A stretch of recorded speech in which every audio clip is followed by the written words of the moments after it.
Hello नमस्कार, welcome back to my channel Rasika's food lab. आज आपण एक डेझर्ट रेसिपी बनवूया, तेही फक्त 4 इन्ग्रेडियंट्स वापरून. तर चला या. आपण बनवतोय कॅरमेल कस्टर्ड. सो त्यासाठी आपण आधी कॅरमेल बनवूया. सो ह्या पॅनमध्ये मी 2 ते 3 टेबलस्पून साखर घालून घेतली. त्याला इव्हनली आपण स्प्रेड करून घेऊ आणि ते कॅरमेल होईपर्यंत मंद गॅसवरती जस्ट वाट बघू. हे असं मध्ये मध्ये मिक्स करत जायचं आहे ताकी इव्हनली रंग सगळीकडे येऊ दे म्हणून. अजिबात चमच्याचा वापर, स्पॅट्युलाचा वापर करायचा नाही आहे. आणि डायरेक्टली मी ह्या केक टिनमध्ये पोर करते. पोर केल्याबरोबर आपल्याला स्प्रेड करायचं आहे, कारण आता ते लगेच घट्ट होऊन जाईल. सो आपल्याला हे प्रॉपरली इव्हनली स्प्रेड करायचं आहे. ते साईडला ठेवून देऊ. आता आपण डायरेक्टली याचं मिक्सर करायला घेणार आहे. सो मी हे ब्रेडचे स्लाईस घेतलेत, 6 स्लाईस घेतलेत आणि साईडच्या कडा ज्या आहेत ना त्या मी काढल्या आहेत. तुम्हाला जर चालत असतील तर तुम्ही डेफिनेटली ठेवू शकता, पण कड्यांनी कसं कडे असतील ना तर त्यांनी थोडा डार्क ब्राऊन कलर येईल कॅरमेलला, सो कस्टर्डला, म्हणून मी ते थोडं काढून घेतलं आहे. आता मी ह्यात कस्टर्ड पावडर ॲड करते आहे.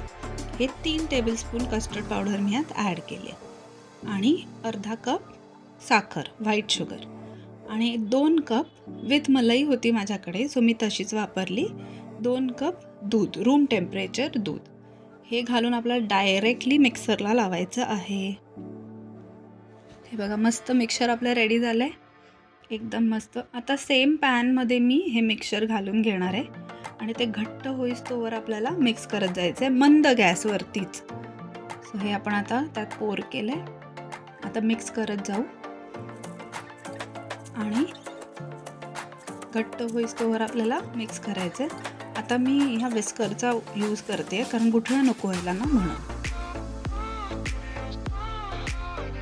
हळूहळू घट्ट व्हायला लागलं आहे कारण आपल्याकडे त्याच्यात कस्टर्ड आपण घातल्यामुळे ते घट्ट होणार.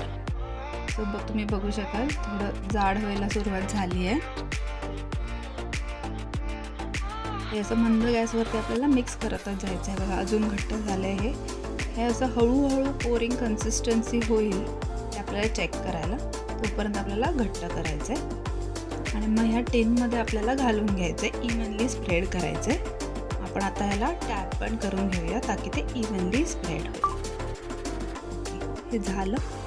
आता आपल्याला स्टीमर रेडी ठेवायचं आहे, स्टीम द्यायला. सो मी पाणी घेतलं आहे आणि खाली तिथे रिंग ठेवली आहे आणि 5 मिनटं हाय फ्लेमवरती मी पाणी उकळू दिलं आहे.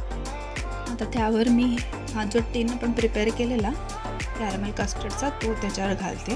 तुम्ही याला फॉईलनी पण कवर करू शकता, पण मी वरती थाळी ठेवून झाकणार आहे. आणि मग हे लॉक करायचं आणि अर्धा तासासाठी आपल्याला मंद गॅसवरती हे शिजू द्यायचं आहे. एक्झॅक्ट अर्धा तास झालेला आहे आणि हे आता गार करायला ठेवायचं. तुम्ही बघू शकता एकदम क्लीन नाईफ निघाला आहे. सो हे झालं आहे. गार झाल्यावर आपल्याला कमीत कमी 2 तास फ्रीजमध्ये ठेवायचं आहे. सो मी हे 2 तास फ्रीजमध्ये ठेवून हे काढलं आहे आणि या साईडच्या कडा मी हळू नाईफनी साईडला करून घेते. आणि मग तुम्ही असं हाताने बघाल ना तर असं प्रेस करून घ्यायचं हळूहळू, तर ते आरामात ओपन होतं. आणि मग ही प्लेट अशी उलटी ठेवायची आणि मग फ्लिप करायचं, जस्ट टॅप करायचं की येस, आपलं कॅरमेल कस्टर्ड इज रेडी. आणि तेही without eggs, without condensed milk. तुम्ही बघू शकता किती सुंदर टेक्स्चर आलं आहे त्याला. आणि आपलं कॅरमेलही प्रॉपर झालं आहे, एकदम तो आपल्याला गोल्डन क्रीमी टेक्स्चर असतो तो आला आहे. तुम्ही डेफिनेटली ही ट्राय करून बघा.